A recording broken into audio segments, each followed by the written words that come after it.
uMamDlamini ukuthi hayi angize kuMamDlamini ukhona la.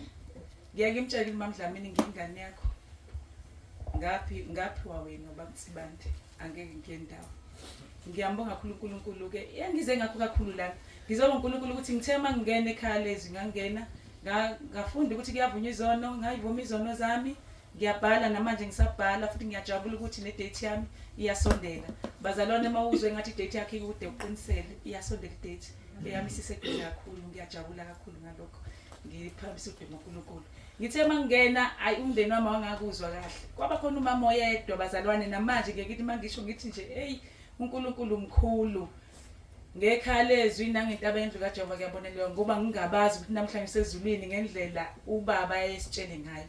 Ngathi mangiyakena wayese owokugcina ukuyombikela ngoba wayelele engakwazi ukuhamba egula. Ngiyambuza ngithi mama uyazini ukuthi yene mina sengisidlukanisile ayisekho into engizoyenza uma kukhona izinto enzenza ngazi uma bakutshelile nathi angikaze ngizwe. Ngithi mangimxoxela udaba lwami lonke ngimxoxela bese ethi angiyithanda indaba yakho uyagula.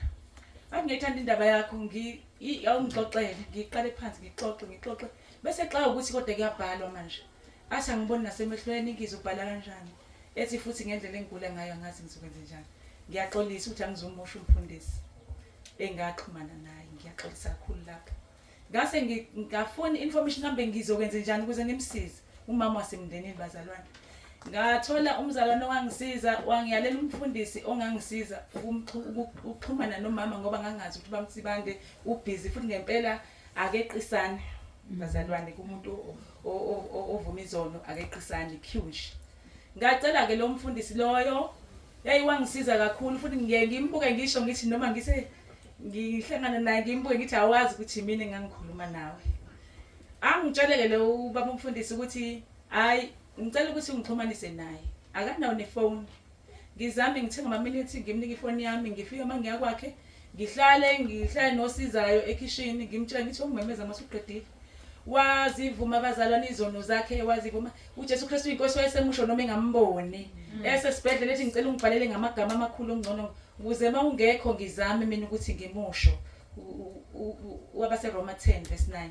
Wayesebasho noma engababoni nje ngithi mangingena nje sekuza ngisho omakhelwane bethi nangisehambisa umkhuleko yithi siye kuye. Engisho ukuthi ke ngaleso sizathu wathi mase sevumile wahlala izinsuku wayesethi hayibo makoti khona okuvukayo ngicela ukuthi ngeke ungisize ungithintele yena lo baba. Nangempela kwavuka ngamthinta ubaba waphinda. Lokho kwangikhombisa ukuthi impela uyilungisile indaba yakhe noNkulunkulu. Ngiyabonga kakhulu uNkulunkulu ukuthi emndenini wethu khona ilunga elisezulwini namhlanje. Ngibatshela nabantwana bakhe ngithi ugogo namhlanje usezulwini ngoba wabavuma abase Roma 10 waphinda futhi wazivuma izono zakhe wazihlanza. Wazihlambulula futhi okukhombisa ukuthi wahlambulula ngempela waze washo khona okuvukayo ngicela ungithintele yena. Ngamthinta waphinda futhi eside isikhathi. uJesu Kristu inkosi.